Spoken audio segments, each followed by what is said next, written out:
I try and stay away from doing too many weeding videos on this channel. There's only so many ways that we can cover it. But the other day I was reading a blog and there was a single sentence that I had no idea could completely change my approach and attitude to weeding, and that is what this video is about. Well, actually there were two things that stood out to me on the blog, and I'll come onto the weeding attitude later, because the first thing spoke about the law of return. The law of return is, in nature, when something is taken from a soil ecosystem, it's got to be returned in order for it to maintain its balance and health. So take this hop, for example. Over spring and summer, the roots are drawing up nutrients from the ground. And then in autumn, the leaves fall back down, returning the nutrients to the soil, break down over winter, ready to start the cycle again in spring. It's the exact same story for this pear tree. Its leaves, which will fall onto the ground over autumn, will break down and provide those nutrients to help it again next year. However, we need to remember that most of the mass of this tree is water and carbon, and all of that carbon comes from the air through photosynthesis, gets turned into glucose to help the tree's growth and create things like cellulose, which is the most abundant organic polymer on this planet.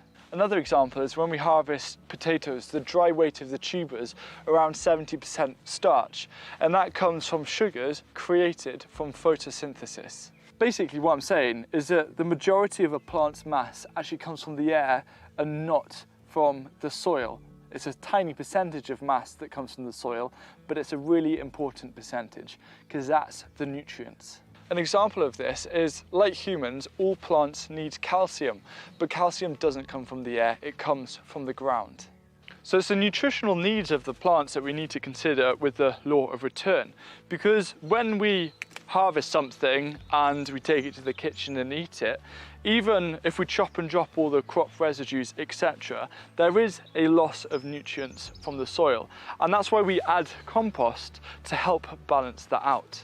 And this is where a garden differs from nature. So take this tree, for example. The leaves, when they break down, they create a complete nutrient cycle. But in a garden, when we harvest crops, we're also harvesting the nutrients and taking them away.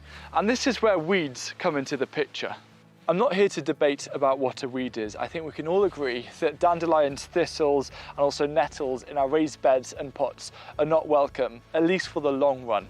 But we have to understand that weeds are nature's way of rebalancing soil health. Things like dandelions here and thistles send down deep roots to mine nutrients from below and then bring them up into their leaves. And when these plants break down, they're bringing and effectively leaving those nutrients in the topsoil.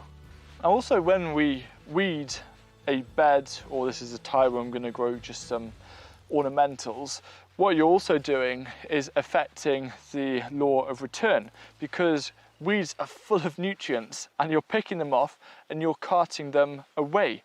So in a second I'll explain about why whenever you're weeding a section you want to return those exact weeds to the spot that they were growing. But firstly, I want to share the main part of that blog article that honestly, it just made me think, wow, I'm never gonna look at weeding the same again. I'm paraphrasing what I read on this blog post, but it was along the lines of not seeing weeding as a chore, but actually as nutrient harvesting.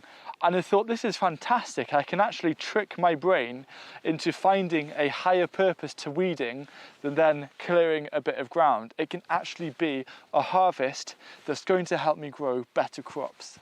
Let's unpack this a bit further. So firstly, let's say this bed had a load of dandelions. If we take and remove those dandelions but actually replace it with compost, we could actually be creating a nutrient imbalance, because dandelions are known to be an indicator of poor calcium, and so they're bringing calcium from further down up to the top. So if we actually chop and drop the dandelions on the surface, we're helping to rebalance those natural calcium levels. Now, if you don't fancy doing chop and drop, or you want to keep your beds nice and clean, I totally understand that. Whatever the weed is growing, whether it's like a load of nettles or thistles or dandelions, you can actually get them from elsewhere, for example, in the hedgerows or in your lawn, and create a weed soak from those, and then use that as a liquid feed to put back onto the soil, so you are actually returning those nutrients that are needed. For those of you in more suburban and rural areas, you can look at things like hedgerows as a great place to harvest nutrients to help enrich your garden and also your compost. This is dock here, for example, and dock is really high in potassium, so I can make a potassium plant feed using these leaves. It's not a weed, it's a fantastic plant to help me grow better food. It's really important to know that one of the main purposes of compost isn't just to add nutrients back into the soil, but also to create a carbon-rich environment to promote the microbes to actually make those nutrients plant available. So if you incorporate techniques such as no dig alongside harvesting nutrients, aka weeding, and bringing weeds from external sources into your garden, you can help balance out that law of return and have a thriving garden. In your garden beds, you may come across bits of grass growing, which in that case are a weed, but grass is so abundant, it's free, and it is one of, if not the most valuable free resource for your garden. This video right here is going to show you how to best utilize grass in so many different ways to get you growing better and more nutritious crops from your vegetable garden.